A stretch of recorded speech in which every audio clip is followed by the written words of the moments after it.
Assalamualaikum warahmatullahi wabarakatuh. Selamat siang semua. Jadi hari ini kita akan lihat revisi pantas yang terakhir untuk sejarah tingkatan 1 iaitu bab 8 ia- iaitu tamadun Islam.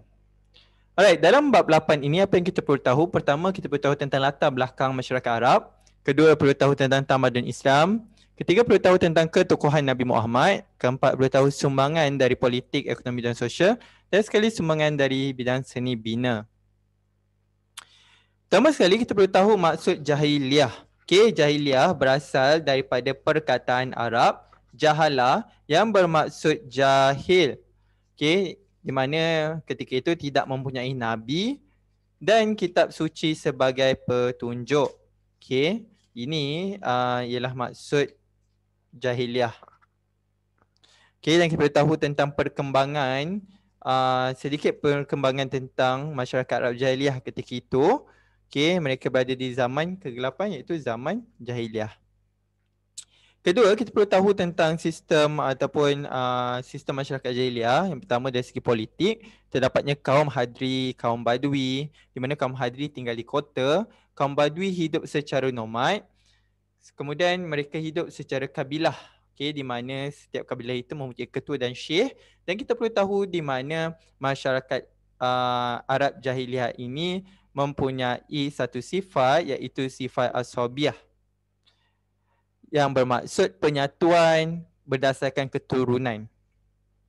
Baik, seterusnya kita perlu lihat dari segi ekonomi. Ekonomi di mana mereka menjalankan kegiatan utama iaitu pertanian, serta mereka menjalankan aktiviti perdagangan. Di mana kaum Badui mereka juga menternak secara nomad. Kaum Hadri keluar dan berdagang secara kafilah. Di mana maksud kabilah ini kita perlu tahu ialah rombongan pedagang yang membawa barang merentasi padang pasir melalui laluan sutera.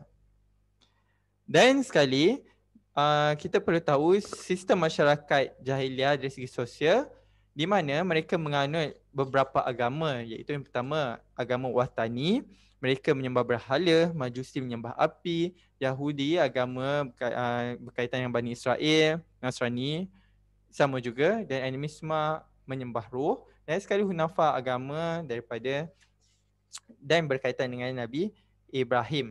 Okey, yang dibawa ajaran oleh Nabi Ibrahim.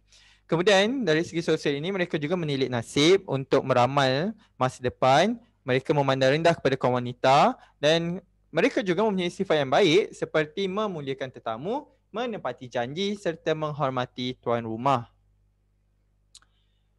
Okey, seterusnya kita perlu tahu tentang kemunculan tamadun Islam. Kita perlu tahu tentang latar belakang Nabi Muhammad SAW. Yang pertama, tarikh lahirnya 12,000 awal, siapakah ayah, siapakah ibu, kemudian dipelihara oleh datuknya. Okey. Dan benda yang penting juga untuk kita tahu ialah wahyu-wahyu yang diterima. Di mana wahyu pertama ialah surah Al-A'la dan yang kedua ialah surah Al-Mudassir, di mana pelantikan Nabi Muhammad sebagai Rasul.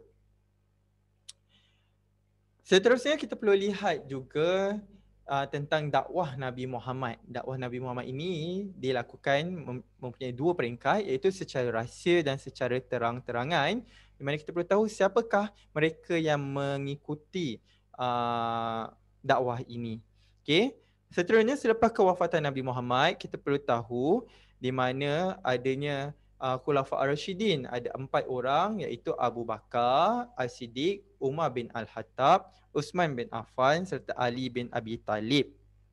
Selepas berakhirnya Khulafa Ar-Rasyidin ini, kita perlu tahu tentang kerajaan Islam di mana adanya Bani Umayyah, Bani Abbasiyah serta Bani Uthmaniyah. Kita perlu tahu apakah sumbangan-sumbangan mereka.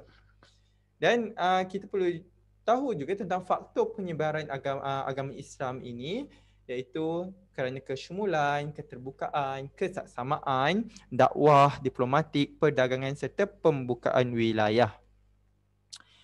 Seterusnya, kita juga perlu tahu tentang ketokohan Nabi Muhammad daripada 4 perkara ini. Pertama, dari segi kenegaraan, masyarakat, ekonomi dan tentera. Sebagai contoh, dari segi negara, adanya Piagam Madinah, masyarakat daripada sudut akhlaknya, ekonomi daripada perdagangan pertanian serta tentera, Nabi Muhammad mengetuai pelbagai perang seperti Perang Badar, Uhud dan Khandaq. Dan akhir sekali, kita perlu tahu tentang sumbangan tamadun Islam. Pertama, dari segi politiknya, ekonomi, sosial serta seni bina. Okay, setiap sumbangan ini mempunyai contoh-contohnya yang tertentu seperti yang tertera.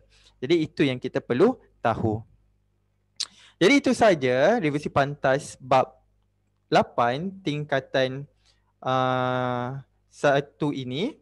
Okay, ini adalah merupakan tingkatan yang bab yang terakhir. Jadi boleh lihat revisi pantas dalam ataupun maklumat yang lebih lanjut dalam playlist yang tersedia. Terima kasih.